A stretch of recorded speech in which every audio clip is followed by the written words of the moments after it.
Welcome to Money Savage REI, and welcome our guest, strong and powerful Brent Bowers. Brent, welcome. I would say that's probably the best intro I've ever had. Nice. I like it. It's short, sweet, and so accurate. No. Yeah, well, Thanks for having me. I'm Money Savage. I'm excited to have you on. So Brent is an investor. He's a coach with a focus on buying and selling vacant land. He's a veteran of the United States Army. Thank you for your service. And he is a family man. Again, excited to have you on, Brent. Tell us a little bit about your personal life, some more about your work, and why you do what you do. Personal work, why I do what I do.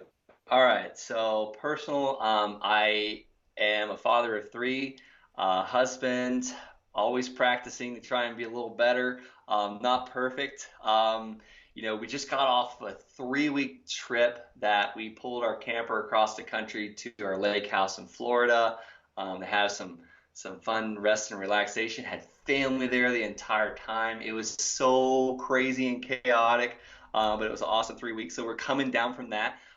We did that. We also did that in June. So we've done that now twice in the past 6 months. So why I do what I do is to be able to have the ability to do that. I had a W-2 job for 8.5 years. That was the military. And I'm sure you probably have some military listeners, but you have to ask somebody when you can go on leave, and you better leave the country if you don't want people bothering you while you're on leave. But when you're there, you're there. It's 7 days a week. I mean, you might have the weekends off, but you can get called in at any time. The Army seems like fit. It's a very demanding job. It's very fulfilling, but also very taxing too. So it was a great time while I was there. But as far as what I do is I buy land. I have a team that helps me buy land at massive discounts, and we turn around and sell this land at a premium or retail to people that can afford a monthly payment. So we increase our buyer pool because Americans think on monthly payments. So we figure out what's affordable and we make it happen. So that's me in a quick nutshell. Nice. I appreciate that. So I think we can do an entire podcast on the experience of bringing three kids across the country from Colorado to Florida. So, No, I did that one. I just drove. I tunnel visioned like a couple months. I put earplugs in. My poor wife, like I think she was doing back bends and back braking. She's like, "We need to get one of those RVs that like we could drive and sleep all at the same time." And I'm like, "No, we're not. This is good enough." So yes, it was a wild. It actually took us 4 days each way. yeah. So heck, you burn up half your army leave right there. You only get 14 days of the year. There was 8 right there gone. But you know, it's hard to have fun going across the country with 3 kids in the back seat. Boy, they snack the whole time. Just constantly eating. Yeah, just they don't ever stop. Nice. Also, I don't think I've ever heard the military describes it as a W-2 job, but I suppose it is fundamentally. You're right. You know what? I was thinking about that when I said that. It's really not a W-2 job. It's more of like we own you, Yeah. and we're gonna pay you too, by the way. But yeah, I mean, you get a W-2. That's it. That's the only similarity of that Right. not even a business. Well, That's I don't know, career, well, fair enough. life. So you retire from your military service, or you stop doing it, however that shook out, and then it was time to find something else. And you said, well, you know what, this has been awesome, but I would like to do things on my terms. So how did you settle on what you finally settled on, which is buying land? Yeah, and it was getting danger close. Like I was ready to get out. Well, 5 years ago when we had my son, my first child, I knew something needed to change. 8.5 years in the military, I may have been home 4. Always training, always deployed, always in the field. And our spouses, they just see that like something comes before them constantly, and that was the military or my situation, that was my job. So I knew I wanted to be home more often. So it was like, okay, I'm getting out, whatever it takes, and I'm going to replace my income because we're not moving to the trailer park. Like, no offense to trailer parks, but I just didn't want to live in one. So basically, I knew I needed to pretty much replace $6,000 or $7,000 a month because I also now was going to have to pay for insurance, and that is one thing that handcuffs people is that insurance carrot. Don't worry about it. If I could provide any value to your listeners, you will figure it out. Like, don't let the insurance and the benefits strap you. I've seen it strap my dad. I see it strap so many people in the military, guys that are just about to get out and they lose heart and they stay in. Not that I have a problem with the military, but it's just, do what makes you passionate. So why did I choose land? To answer your question, I wanted to go into that. No. I thought real estate was probably going to be the best path to make a lot of money with hardly any work and no risk. So what did I do? I chose the route that everyone thinks is so easy, and that's wholesaling houses.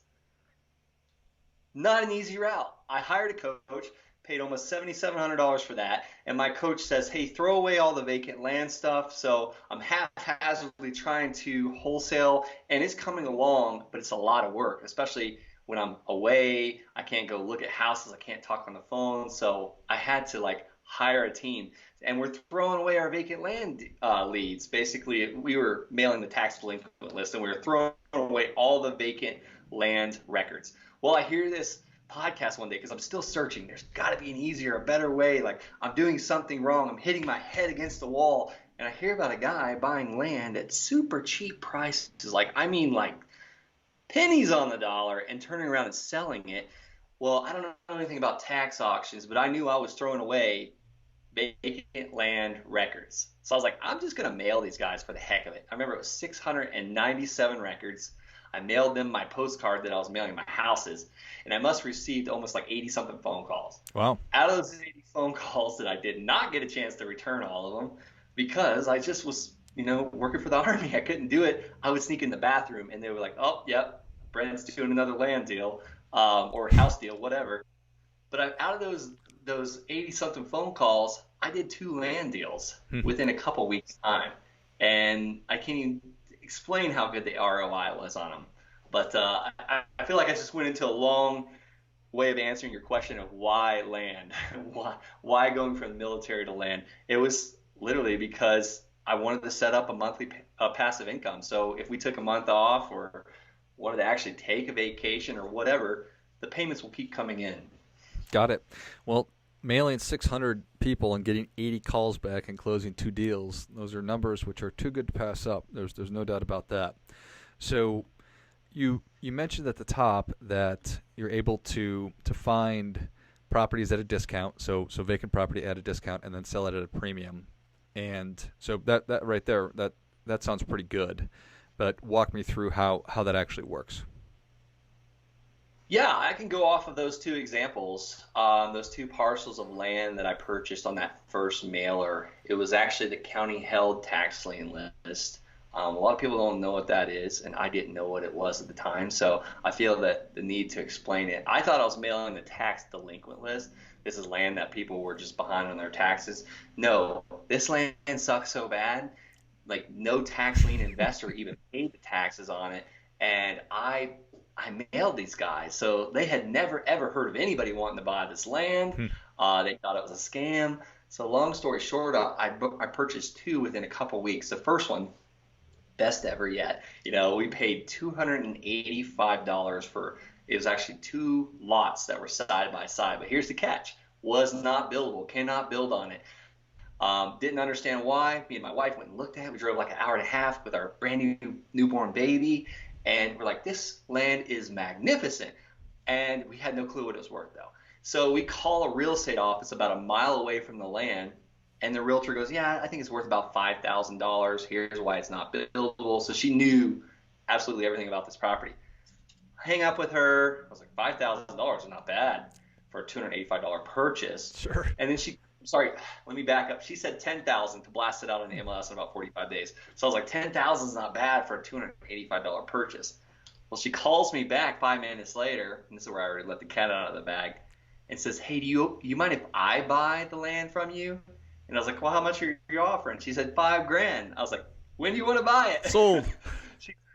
I could do it next week, say Wednesday. I was like, done, sold. I'm an amazing negotiator, by the way. I was like, let's do it. So she's set for closing on Wednesday. I called my seller. I said, "Hey, I'll take it." So I meet this guy on Tuesday, hand him a $285 check. He gives me the transfer document, the quit claim deed. I was using a quit claim deed for some reason, which I didn't understand what the difference between the deeds. Now I know.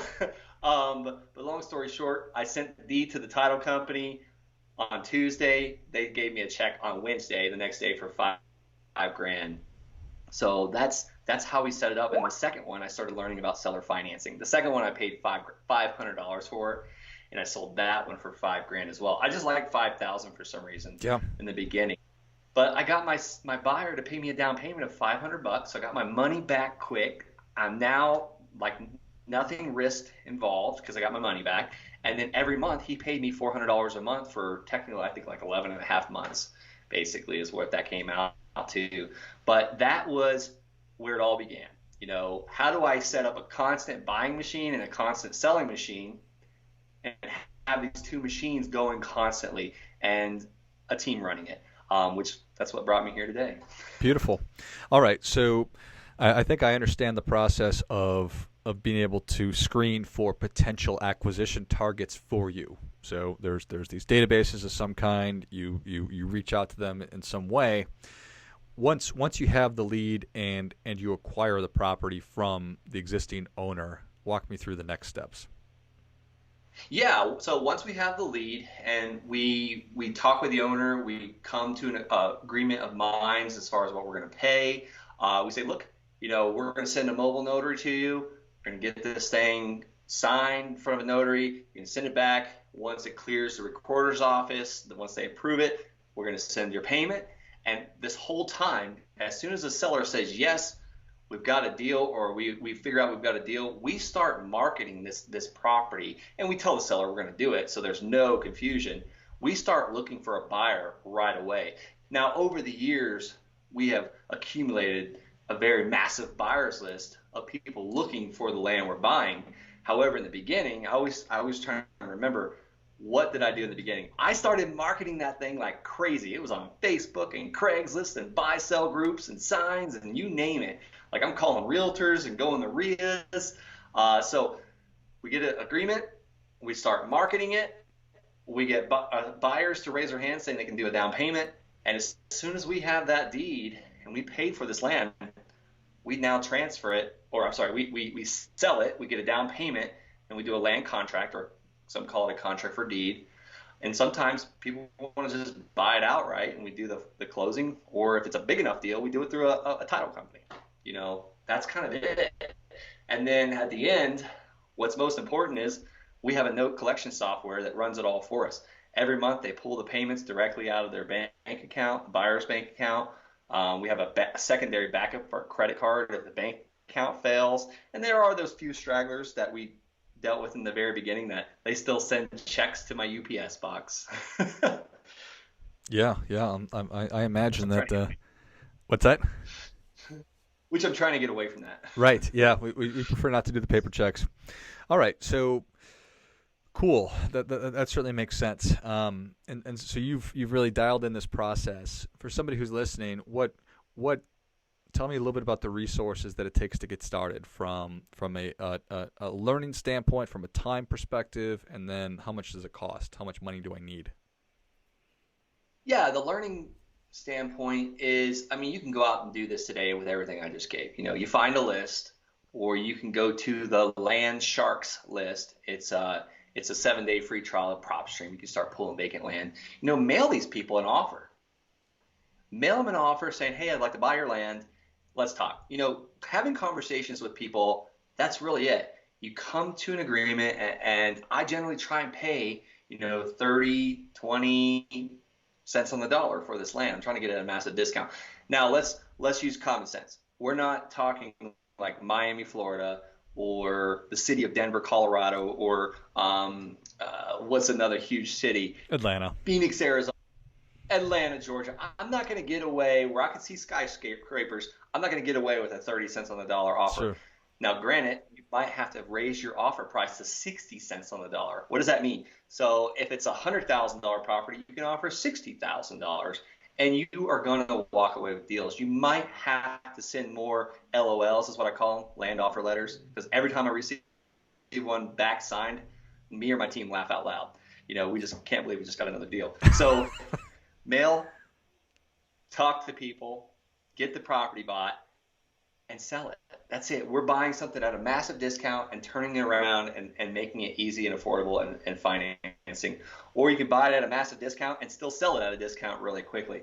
Or you can just get a coach, learn this really quickly, because there's always going to be mistakes that are made. And I'm sorry, I only remembered one question, like how do they educate, and then how do Yeah, they do it? What it's was the it's a matter of from a time perspective, how much do I really need to invest on the front end to learn it, and then is this something I could do part time or is it full time? So like how many hours a week are we talking, and then how much money I need to really legitimately have, or what kind of resources do I need to have at my disposal?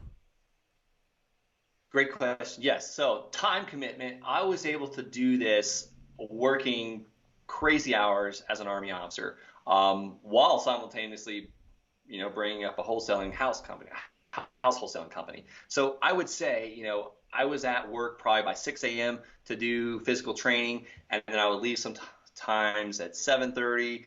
Most of the time I was there for like 12-hour days. So I had to get up early in the morning and work during my hour-long lunch break. So I would say if you could devote 2 hours a day on this, 5 days a week, you got to remember you still have a family and a wife or a husband. Don't forget about your loved ones. Those guys that talk about working hundreds of hours a week, they're crazy. It's a marathon. It's a slow, long marathon. So 2 hours a day, 5 days a week, that's 10 hours a week. You can get this off the ground. But one thing I want you to think about is, how do I get help doing this? Like, there are things you're good at and there's things you're not good at. Like me, I am not good at scrubbing list. I am not good at buyer follow up. I'm not good at accounting, taxes, software. There's hardly anything I'm good at. But what I am good at is putting the people together to help me do all these things. So maybe you're a highly analytical person. Well, you're the one that's doing the offer letters. So start looking at hiring a team or getting a team involved. And a lot of people say, I don't have much money to do that. There's so much talent on Upwork.com. I have a VA that's been with me for 5 years now. She has her PhD. She's in India. I don't even want to tell you what I pay her per hour. She's amazing. And then there's people out there that you can share profits. You come to them with a vision. There's people that will jump on board. And then the money thing, that leads me to the money. You might not have a penny to your name. You can still do this with little to no money. My father has on, it's like 36 land deal. He's just, he's not rich. He gets by. He makes a living. He hand writes his notes. He sends out about 20 deals a month, sending out 20 land offer letters a week. So he's doing this on what's the price of a stamp? 50 cents? Something So like that. 20 times 4. So he's spending about $50 a month on stamps. Now, if you don't want to do what my dad's doing, you could pay a mail house to do it all for you. I would say about $1,000 a month, $1,200 a month. You can consistently be getting deals right away, and you're not spending your weekends writing letters. Nice, I love it. Well, Brent, Savage Nation's ready for your difference making tip. What do you have for them? All right, my difference making tip, I already kind of led into it, but it's get help. Surround yourself with people that share the vision that you share or that you have. You show me a business owner, I don't care what it is. It could be lawn service, it could be real estate, it could be buying apartments. You show me a business owner that works on his own, I'll show you a business owner that's struggling, miserable, and failing. You got to get a team. And a team could be one person that helps you one day a week. Like, that is what made all the difference in my life. That 3-week trip we just took, we still bought land, we still sold land. I mean, things were happening while I was gone.